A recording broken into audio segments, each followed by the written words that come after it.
Capital TV Bihar देख रहे हैं। मैं हूं आपके साथ समीक्षा तिवारी। राजेश रंजन उर्फ पप्पू यादव का नाम इन दिनों फिर से चर्चा में है। 31 साल पुराने केस में जेल जाने की खबर के बाद उनका नाम हर तरफ सुनाई दे रहा है। लेकिन ये पहली बार नहीं है जब पप्पू यादव सुर्खियों में आए। पूर्णिया से सांसद पप्पू यादव हमेशा अपने अलग अंदाज और बयानों के लिए चर्चा में रहते हैं। कभी उनकी पुरानी बाहुबली नेता वाली छवि चर्चा में रहती है, तो कभी जनता के बीच जाकर मदद करने का उनका तरीका लोगों को हैरान कर देता है। 1990 के दशक में पप्पू यादव का नाम बिहार की राजनीति में एक दबंग नेता के तौर पर लिया जाता था। उस समय उन पर कई गंभीर आरोप लगे थे और उनका नाम कई आपराधिक मामलों में सामने आया था। धीरे धीरे उन्होंने राजनीति में अपनी पकड़ मजबूत की और चुनाव जीतकर संसद तक पहुंच गए।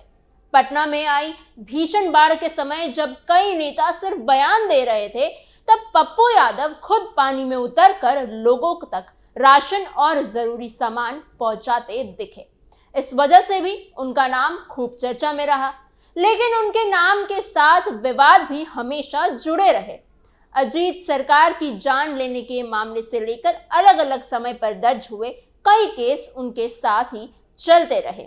आज इस स्पेशल स्टोरी में हम आपको बताएंगे कि पप्पू यादव पर कितने केस दर्ज हुए, किन किन मामलों में उनका नाम सामने आया और उनकी पूरी अपराध की सूची कैसी दिखती है। उनके राजनीतिक सफर और विवादों की कहानी एक साथ चलती रही है। जहां एक तरफ वो जनता के बीच मददगार नेता के रूप में दिखते हैं, वहीं दूसरी तरफ पुराने मामलों की परछाई भी उनके साथ जुड़ी रहती है और यही वजह है कि उनका नाम बार बार चर्चा में बना रहता है।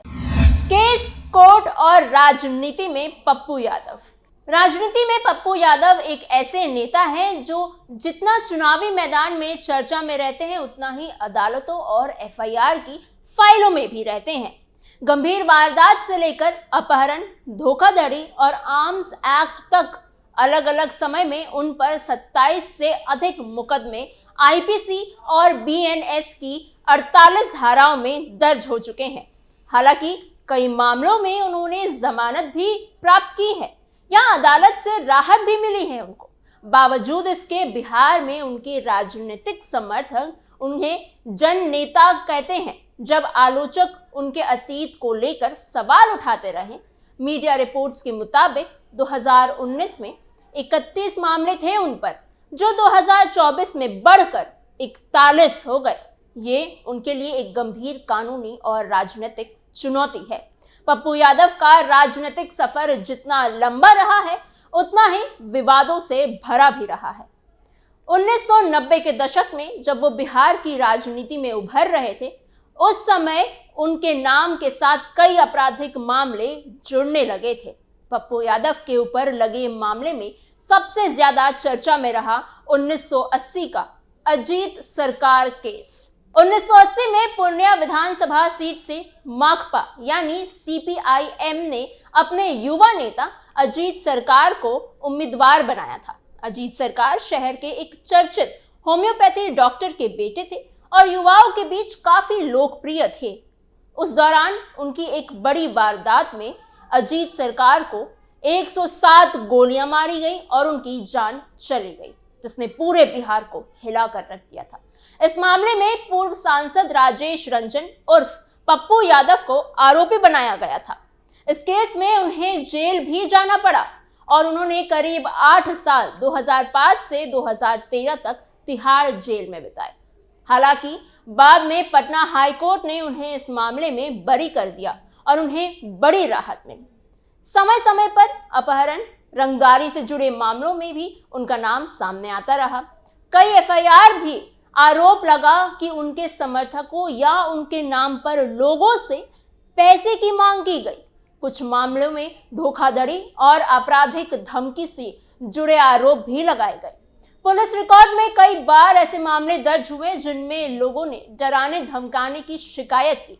हालांकि इनमें से कई मामले बाद में उन्हें जमानत मिल गई, केस कमजोर पड़ गए। अवैध हथियार रखने के आरोप में भी उनके खिलाफ मुकदमे दर्ज हुए आर्म्स एक्ट के तहत पुलिस ने अलग अलग समय पर कार्यवाही की, जिसके बारे में आपको आगे बताएंगे। इसके अलावा चुनावी अवधि के दौरान आचार संहिता उल्लंघन से जुड़े केस भी दर्ज हुए। चुनाव के समय रैली, भीड़ और बयानबाजी को लेकर कई बार प्रशासन से उनका टकराव भी हुआ और इसी कारण उन पर मुकदमे दर्ज किए गए। कई बार उनके बयान विवाद खड़े कर देते थे, जिसके बाद उन पर केस दर्ज हो जाता था। विरोधियों का कहना था कि वो हमेशा विवादों में रहते हैं, जबकि उनके समर्थक कहते थे कि वो जनता के लिए आवाज उठाते हैं, इसलिए उन पर केस किए जाते हैं। उनकी राजनीति और कानूनी लड़ाई के साथ साथ चलती रही। एक तरफ अदालतों में केस चलते हैं, दूसरी तरफ वो चुनाव लड़ते हैं और जनता के बीच सक्रिय रहते हैं। हर चुनाव के समय उनके पुराने मामलों की चर्चा फिर से शुरू हो जाती है और राजनीतिक माहौल में उनका नाम फिर से सुर्खियों में आ जाता है। कई मामलों में उन्हें राहत मिली, लेकिन कई केस अब भी रिकॉर्ड में दर्ज है। पुरुलिया हथियार केस और पप्पू यादव का नाम आपको याद होगा। 17 दिसंबर 1995 का वो दिन जब एक अजीब और रहस्यमय घटना ने पूरे देश को हिला दिया था। पाकिस्तान के कराची से एक कार्गो प्लेन ने उड़ान भरी थी। ये AN-26 नाम का रूसी कार्गो विमान था, जो काफी पुराना और जर्जर हालत में बताया जाता है। इस जहाज को कराची से उड़ान भरकर भारत के एयर स्पेस से गुजरते हुए बांग्लादेश की राजधानी ढाका पहुंचना था। सब कुछ सामान्य लग रहा था, लेकिन आगे जो हुआ उसने सबको हैरान कर दिया। ये विमान भारत के वाराणसी एयरपोर्ट पर रिफ्यूलिंग के लिए उतरा।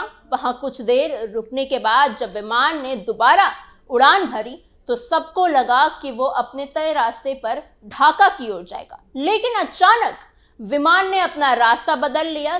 तय रूट से हटकर ये बिहार के गया की तरफ मुड़ गया और फिर पश्चिम बंगाल की दिशा में बढ़ने लगा। एयर ट्रैफिक कंट्रोल को भी ये बदलाव समझ नहीं आया। जब ये विमान पश्चिम बंगाल के पुरुलिया इलाके के ऊपर पहुंचा, इसी दौरान विमान नीचे की तरफ झुककर चक्कर लगाने लगा। कुछ देर बाद विमान से बड़े बड़े बक्से गिराए जाने लगे। ये बक्से पैराशूट के जरिए नीचे भेजे जा रहे थे। बताया जाता है कि इन बक्सों का वजन करीब 4 टन के आसपास था। कहा जाता है कि उस समय विमान के अंदर से एक आवाज आई, मिशन ओवर। बाद में जब जांच हुई तो पता चला कि उन बक्सों में बड़े मात्रा में हथियार और गोला बारूद भरे गए थे। इनमें करीब 300 AK-47 राइफल, 9 mm की 25 pistol, 2 7.62 sniper rifles, 100 anti tank grenade, 10 RPG rocket launcher, हजारों राउंड गोलियां और नाइट विजन दूरबीन जैसे उपकरण शामिल थे। जांच एजेंसियों ने इस मामले को गंभीरता से लिया और धीरे धीरे इसके पीछे के लोगों की तलाश शुरू हुई। इस पूरी योजना का मास्टरमाइंड एक विदेशी नागरिक किम डेवी को बताया गया, जो बाद में फरार हो गया था। कई सालों तक ये सवाल बना रहा कि किम डेवी भारत से बाहर कैसे निकल गया और कौन लोग उसकी मदद कर रहे थे। इस सवाल का जवाब खुद किम डेवी के इंटरव्यू में दिया गया। उसके मुताबिक उस समय एक नेता ने उसे सुरक्षित बाहर ले जाने में मदद की थी। किम डेवी ने कहा कि पूर्व सांसद पप्पू यादव ने उसके भारत से बाहर जाने में भूमिका निभाई थी। उस समय पप्पू यादव पहली बार पूर्णिया से सांसद बने थे और उनका प्रभाव क्षेत्र में काफी मजबूत माना जाता था।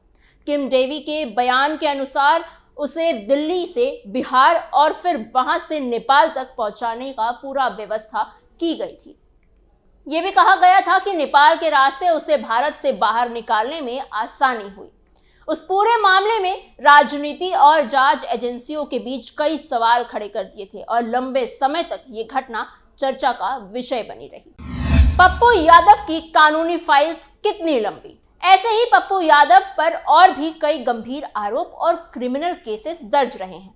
अलग अलग समय पर उनके खिलाफ कई धाराओं में मुकदमे दर्ज किए गए। जबरन वसूली से जुड़ा एक आरोप भी उनके नाम पर दर्ज हुआ, जो IPC की धारा 384 से जुड़ा बताया जाता है। इसके अलावा दंगा करने से संबंधित करीब 6 आरोप भी लगे हैं, जो IPC की धारा 147 के तहत आते हैं। घातक हथियार के साथ दंगा करने से जुड़े 5 आरोप भी उनके ऊपर दर्ज रहे हैं, जो आईपीसी की धारा 148 से जुड़े बताए जाते हैं। वहीं सरकारी कर्मचारी को उसके काम से रोकने या उस पर दबाव बनाने से जुड़े 4 आरोप भी उन पर दर्ज है, जो आईपीसी की धारा 353 से जुड़े हैं। इस मामलों में पुलिस और प्रशासन के साथ टकराव की बातें भी सामने आती है। इसके अलावा सजा में छूट की शर्त का उल्लंघन करने से जुड़ा एक मामला भी दर्ज हुआ, जो आईपीसी की धारा 227 से जुड़ा बताया गया है। गैर कानूनी सभा का सदस्य होने से संबंधित मामला भी सामने आया था, जो आईपीसी की धारा 143 के तहत दर्ज हुआ था। इन सभी मामलों ने मिलकर पप्पू यादव की कानूनी फाइल को काफी लंबा बना दिया। पप्पू यादव की क्रिमिनल हिस्ट्री बिहार की उस राजनीतिक संस्कृति का भी आईना मानी जाती है, जहां बाहुबली और जनार्दन का समीकरण लंबे समय से चर्चा में रहा। बिहार की राजनीति में कई ऐसे नेता रहे जिनके ऊपर केस भी रहे और जन समर्थन भी मजबूत रहा। पप्पू यादव का नाम भी अक्सर इसी संदर्भ में लिया जाता है, लेकिन आखिरकार किसी भी मामले का अंतिम फैसला अदालत के हाथ से ही होता है। कई मामलों में उन्हें राहत मिल चुकी है और कई मामलों में कानूनी प्रक्रिया चलती रही है। यही कारण है कि उनका राजनीतिक और कानूनी सफर हमेशा चर्चा में बना रहता है और लोग उनके अतीत, वर्तमान और भविष्य को लेकर लगातार बातें करते रहते हैं। आपको हमारी खबर कैसी लगी, हमें कमेंट बॉक्स में जरूर बताइएगा। ऐसे ही और जानकारियों, खबरों और किस्सों के लिए बने रहिए कैपिटल टीवी बिहार के साथ।